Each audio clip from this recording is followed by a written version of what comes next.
அன்பார்ந்த ஞான ஒளி யூடியூப் சேனல் நேயர்கள் அனைவருக்கும் வணக்கம். இந்த பதிவில் மகர ராசி அன்பர்களுக்கு ஆவணி மாத சிறப்பு ராசி பலன்கள் காணலாம். இந்த பதிவில் காண இருப்பது ஆவணி மாத பொது பலன், ஆவணி மாத மலை பலன், ஆவணி மாத கோச்சார கிரக நிலை. ஆவணி மாதம் 1ஆம் தேதி விஷ்ணுபதி புண்ணிய காலம். அன்றைய தினம் பெருமாள் தரிசனம், லட்சுமி தாயார் தரிசனம், நரசிம்மர் தரிசனம் செய்வது சிறப்பு. ஆவணி மாதம் 14ஆம் தேதி விநாயகர் சதுர்த்தி. அன்றைய தினம் விநாயகரை தரிசனம் செய்வது சகலவித தோஷங்களும் குற்றம் குறை அனைத்தும் நீங்கும். ஆவணி மாதம் 22ஆம் தேதி சந்திர கிரகணம் நிகழ்கிறது. இந்தியாவில் தெரியும். ஆவணி மாதம் 8 சுபமுகூர்த்த நாட்கள் வருகிறது. தங்கம் விலை உச்சத்தை தொடும். ஒரு சில நாடுகளில் நிலநடுக்கம், பூகம்பம் வர வாய்ப்புண்டு. ஆவணி மாதம் மழை பலன் காணலாம். மழைக்கு அதிபதியானவர் சுக்கிர பகவான் கடகராசிக்கு வருகிறார். மாதம் ஆரம்பத்தில் எல்லா இடங்களிலும் நாடெங்கிலும் கனமழை பொழியும். சென்னையை மழை வெள்ளம் உழுக்கும். இந்தியாவில் வட மாநிலங்களில் வெள்ள சேதம் உண்டாகும். கடற்கரை பிரதேசங்களில் வெள்ள அபாயம் உண்டாகும். ஆவணி மாதம் நாடெங்கிலும் கனமழை உண்டு. ஆவணி மாத கோச்சார கிரக சஞ்சார நிலைகளை காணலாம். மாத கிரகமான சூரியன் சிம்மராசியில் ஆட்சி பெற்று மாதம் 31 நாட்களும் சஞ்சாரம் செய்கிறார். சிம்மராசியில் கேது, கும்பராசியில் சனி ராகு, மிதுன ராசியில் சுக்கிரன் குரு, கடகராசியில் புதன், கன்னிராசியில் செவ்வாய். சந்திர பகவான் கிருத்திகை நட்சத்திரம் ரிஷபராசியிலிருந்து ஆவணி மாதத்தை தொடங்கி வைக்கிறார். 9 நகரங்கள் மூலம் வாக்கிய பஞ்சாங்கப்படி மகர ராசி அன்பர்களுக்கு ஆவணி மாத சிறப்பு ராசி பலன்கள் காணலாம். இந்த காணொலியை கடைசி வரை கேட்டு பயன்பெறுங்க. நம்முடைய சேனலை பார்த்து கொண்டிருக்கக்கூடிய அன்பர்கள், இதுவரை சப்ஸ்கிரைப் செய்யாத அன்பர்கள் மறக்காமல் சப்ஸ்கிரைப் செய்து கூடவே இருக்கின்ற ஆல் பட்டன் அழுத்திங்க. நன்றி. மகர ராசிக்கு 7ஆம் வீட்டு அதிபதி சந்திர பகவான் 5ஆம் இடமான பூர்வ புண்ணிய புத்திரஸ்தானத்திலே உச்சநிலையிலிருந்து ஆவணி மாதத்தை தொடங்கி வைக்கிறார். 5வது வீட்டிலே சந்திர பகவான் வந்திருக்கும் போது மகர ராசி என்பர்கள் இந்த மாதம் உங்கள் குழந்தைகளை நீங்கள் தாழ்த்தி பேசுவீங்க, அசிங்கப்படுத்துவீங்க. உங்கள் குழந்தைகளை இந்த மாதம் நீங்கள் கௌரவமாக மதிப்பாக பேசுவது நல்லது. 5வது வீட்டிலிருந்து சந்திர பகவான் மாதத்தை தொடங்கிக்கும் போது குழந்தைகளுக்கோ அல்லது உங்களுக்கோ சளி, காய்ச்சல், இருமல் இந்த மாதிரி சிறு சிறு உடல் உபாதைகள் வரத்துக்கு வாய்ப்புகள் உண்டு. பயணங்களில், பிரயாணங்களில் தடையை உண்டாக்கும். ஒரு இடத்துக்கு போகலாம் அப்படின்னு முடிவு பண்ணுவீங்க. அந்த இடத்துக்கு சொன்ன கால நேரத்துக்கு போக முடியாத அளவுக்கு தடையை ஏற்படுத்தும். மகர ராசிக்கு 5ஆம் அதிபதி 6வது வீட்டிலே சஞ்சாரம் செய்கிறார். ஆவணி மாதம் 5ஆம் தேதி வரை 6வது வீட்டிலே குருவோடு சுக்கிரன் இணைந்திருக்கும் போது ஏற்கனவே பார்த்திங்கன்னா உங்கள் பிள்ளைகளுக்கு கை காலில் காயங்கள், அடிபடுறது, சிறு சிறு விபத்து, மருத்துவ செலவுகள்லாம் ஏற்பட்டிருக்கும். 6வது வீட்டிலே 5 குடையவர் செல்லும்போது விவசாயிகளுக்கு கிணத்து மோட்டர் ரிப்பேர் ஆகிறது. விவசாயத்தில் வாழை இந்த மாதிரி பயிர்கள் சேதமாகிறது. வீட்டில் மின்சாதன பொருட்கள் ரிப்பேர் ஆகி அதை பழுதாக்கி நீங்கள் பணம் செலவு பண்ணுறது இந்த மாதிரிலாம் ஏற்படும். 5 குடையவர் 6ஆம் வீட்டில் செல்லும்போது மனைவி பிள்ளைகளிடம் பகை விரோதங்கள் உண்டாகும். ஆவணி மாதம் 5ஆம் தேதி 7வது வீட்டிற்கு சுக்கிர பகவான் வருகிறார். மகர ராசி அன்பர்கள் உங்களை தேடி வரும் இல்லங்கம். 7வது வீட்டிற்கு சுக்கிர பகவான் வரும்போது பெண்களால் அசிங்க, அவமான, கெட்ட பெயர் உண்டாகும். மகர ராசி அன்பர்கள் எதிர்பாலினவர்களிடம் கொஞ்சம் கவனமாக இருக்கணும். பெண்களை மதிப்பு மரியாதையாக பேசணும்.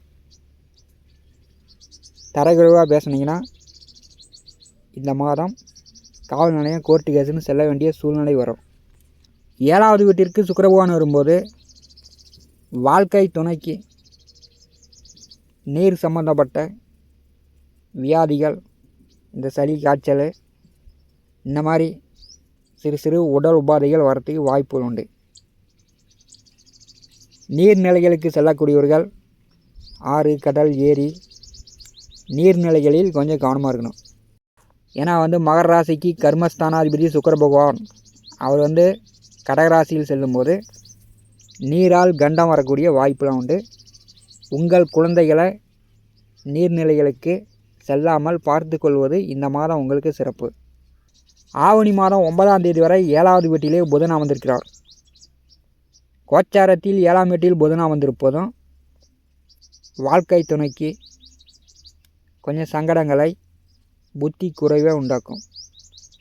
கணவன் மனைவிக்குள் அடிக்கடி சண்டை சச்சரவு, பிரச்சனைகளை உண்டாக்கும். அதிகமாக சண்டை போட்டிங்கன்னா காவல் நிலையம் கோர்ட்டு கேஸுன்னு செல்ல வேண்டிய சூழ்நிலை கூட வரும். நீங்கள் பெருந்தன்மையாக, அகம்பாவமாக, பிடிவாதமாக நண்பர்களிடம், கூட்டாளிகளிடம் சண்டை போட்டு பிரியக்கூடிய சூழ்நிலை கூட உண்டாகும். அதனால் கொஞ்சம் கவனமாக இருங்க. ஆவணி மாதம் 9ஆம் தேதி 8வது வீட்டிற்கு புதன் செல்கிறார். 8வது வீட்டிலே சூரியன், கேது. 8வது வீட்டிற்கு புதன் செல்லும்போது வாக்கால், பேச்சால் தொழில் வேலை செய்யக்கூடியவர்கள், கமிஷன், தரகு, புரோக்கர் தொழில் செய்யக்கூடியவர்களுக்கு சிறப்பாக இருக்கும். கோச்சாரத்திலே புதனுக்கு 8ஆம் இடம் நல்ல வெற்றி வாய்ப்புகளை தரக்கூடிய ஒரு இடம். ஆவணி மாதம் 9ஆம் தேதி முதல் உங்கள் காரியங்கள் வெற்றியாகும். 8வது வீட்டிற்கு புதன் வரும்போது வெளியில் கொடுத்த பணம், கைமாத்தா கொடுத்துருந்தாலும் சரி, கடனாக கொடுத்துருந்தாலும் சரி, வெளியில் கொடுத்த பணம் வசூலாகும். இன்சூரன்ஸ் மூலம், விபத்துகள் மூலம் கோர்ட்டில் கேஸ் நடந்துட்டு இருந்துச்சுன்னா அதன் மூலம் வர வேண்டிய பணம் ஆவணி மாதம் 9ஆம் தேதிக்கு பிறகு வரும். புதிய துணிமணி, ஆடை, ஆபரணங்கள் வாங்கிறதுக்கு வாய்ப்பு உண்டு. மகர ராசிக்கு 8வது வீட்டில் அஷ்டமாதிபதி அஷ்டமத்திலே ஆட்சி பெற்று சஞ்சாரம் செய்கிறார். 8ஆம் அதிபதி 8ஆம் வீட்டில் இருப்பது இந்த மாதம் உங்கள் உடல் ஆரோக்கியத்தில் கவனம் எடுத்துக்கொள்ளுங்கள். உஷ்ணாதிக்க சம்மந்தப்பட்ட நோய் வரத்துக்கு வாய்ப்பு உண்டு. 2லே ராகு, 8லே கேது இருக்கும்போது கால், பாதம், முட்டி, மூட்டு வலி, கால் வீங்கிக்கிறது, ரத்தம் கட்டுறது, நீர் கோர்த்துக்கிறது, அல்லது தோலில் பிப்பு, அரிப்பு, இந்த மாதிரி வியாதிகளை உண்டாக்கலாம். உஷ்ணாதிக்க சம்மந்தப்பட்ட வியாதி வரத்துக்கு வாய்ப்பு உண்டு. கோர்ட்டில் கேஸ் நடந்துக்கிட்டு இருந்துச்சுன்னா இந்த மாதம் வாய்தா வாங்கிங்க. இந்த மாதம் தீர்ப்பு வந்துச்சுன்னா உங்களுக்கு சாதகம் இல்லாமல் வரத்துக்கு வாய்ப்பு உண்டு. 8வது வீட்டிலே கேது, சூரியன், புதன் 3 கிரக கூட்டணி இருக்கும்போது கணவன் மனைவிக்குள் பண ரீதியாக, பொருளாதார ரீதியாக சண்டை சச்சரவுகள் அவ்வப்போது வரும். அதனால் பணம் பணம் பணம் என்று இந்த மாதம் நச்சரிக்காமல் பார்த்து கொள்ளுங்கள். ஆவணி மாதம் 26ஆம் தேதி புதன் பாகிஸ்தானத்திற்கு வருகிறார். கன்னி ராசியில் புதன் ஆட்சி உச்சம் பெறும்போது தந்தை மூலம் ஆதரவு உண்டு. விவசாயம், மண், நிலம், பூமி சார்ந்த வேலை தொழில் செய்யக்கூடியவர்கள், வியாபாரிகளுக்கு நல்ல லாபம் உண்டு. 9வது வீட்டிற்கு புதன் வரும்போது கோயிலுக்கோ ஆசிரமங்களுக்கோ நன்கொடை நீங்கள் தான தர்மங்கள் செய்வீர்கள். தந்தை வழியிலோ, பகைவர்கள், எதிரிகள் வழியிலோ அலைச்சல்களை உண்டாக்கும். ஆவணி மாதம் 29ஆம் தேதி வரை மகர ராசிக்கு பாக்கியஸ்தானத்திலே பாதகாதிபதி செவ்வாய் செல்கிறார். பாதகாதிபதி 9வது வீட்டில் செல்லும்போது பயணங்களில் கவனமாக இருக்கணும்.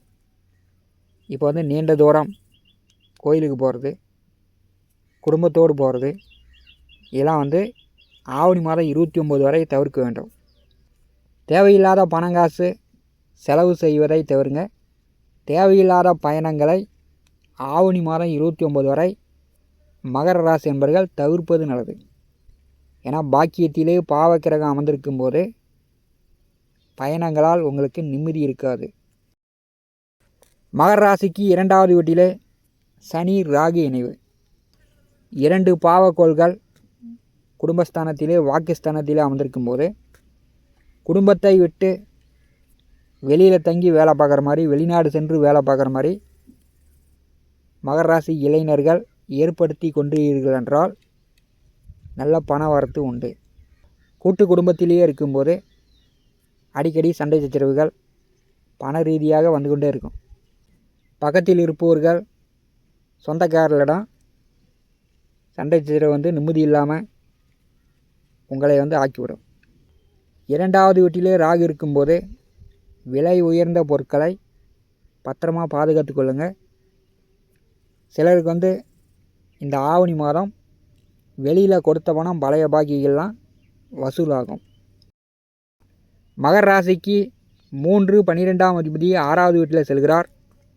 கோச்சாரத்திலே குருபகவான் 6ஆம் இடம் செல்லும்போது தேவையில்லாத வம்பு வழக்கு, கோர்ட்டு கேஸு, சட்ட சிக்கல், பண ரீதியான பிரச்சனை, குழந்தைகளிடம் மனைவியிடம் சண்டை சச்சரவு, வாக்குவாதங்கள் இதெல்லாம் ஏற்படுத்திவிடும். 6ஆம் வீட்டில் குருபகவான் செல்லும்போது வயிற்று வலி, குடல் சார்ந்த பிரச்சனை, அல்சரு இந்த மாதிரிலாம் உண்டாக்கும். மகர ராசி என்பர்கள் பணங்காசு சம்பாதிக்கவில்லை என்றாலும் பரவாயில்ல, உடல் ஆரோக்கியத்தில் கவனம் எடுத்துக்கொள்ளுங்கள். தேவையில்லாமல் கடன் வாங்குவதை இந்த காலகட்டத்தில் தவிர்ப்பது நல்லது. ஆவணி மாதம் 22ஆம் தேதி 2வது வீட்டிலே சந்திர கிரகணம் நிகழ்கிறது. 7ஆம் அதிபதி 2வது வீட்டிலே சந்திர கிரகணம் நிகழும்போது வாழ்க்கை துணை உடல் ஆரோக்கியத்தில் கவனம் எடுத்துக்கொள்ளுங்கள். தேவையில்லாமல் உங்கள் வாழ்க்கை துணையை கஷ்டப்படுத்துறது, மன வேதனைப்படுத்துறது, நச்சுன்னு பேசிக்கிட்டே இருப்பது இதெல்லாம் தவிர்த்து விடுங்க. இந்த மாதம் 7வது வீட்டிலே சுக்கிரபகவான் செல்லும்போது பெண்களிடம் கண்ணியமாக நடந்துக்குங்க, மரியாதையாக பேசுங்க. அம்மாவோ மனைவியோ பெற்ற குழந்தையோ நீங்கள் தரையுறவாக பேசும்போது அவங்க உங்களை மரியாதை இல்லாமல் பேசக்கூடிய வாய்ப்புகள் உண்டாகிவிடும். பெண்களிடம் இந்த மாதம் மகர ராசி என்பர்கள் கவனமாக பேசுவது நல்லது. மற்றபடி கூட்டு தொழில், கூட்டாக சேர்ந்து வியாபாரம் செய்யக்கூடியவர்களுக்கு நல்ல வருமானம் உண்டு. விவசாயத்தில் பூஞ்செடி வைத்து பூ எடுத்து கொண்டிருப்பவர்களுக்கு நல்ல பூ மகசூல், விவசாயிகளுக்கு நல்ல சிறப்பு. இந்த காணொலியை பற்றி உங்களுடைய மேலான கருத்துக்களை நம்முடைய கான்பாஸில் பதிவு செய்யுங்கள். நம்முடைய ஞான ஒளி யூடியூப் சேனலை பார்த்து கொண்டிருக்கக்கூடிய அன்பர்கள், இதுவரை சப்ஸ்கிரைப் செய்யாத அன்பர்கள் மறக்காமல் நம்முடைய சேனலை சப்ஸ்கிரைப் செய்து கூட இருக்கின்ற ஆல் பட்டன் அழுத்திங்க. தினந்தோறும் நம்முடைய சேனலில் ஜோதிட பலன்கள் பதிவிடப்படும். உடனுக்குடன் பார்த்து பயன்பெறுங்கள். நன்றி, வணக்கம்.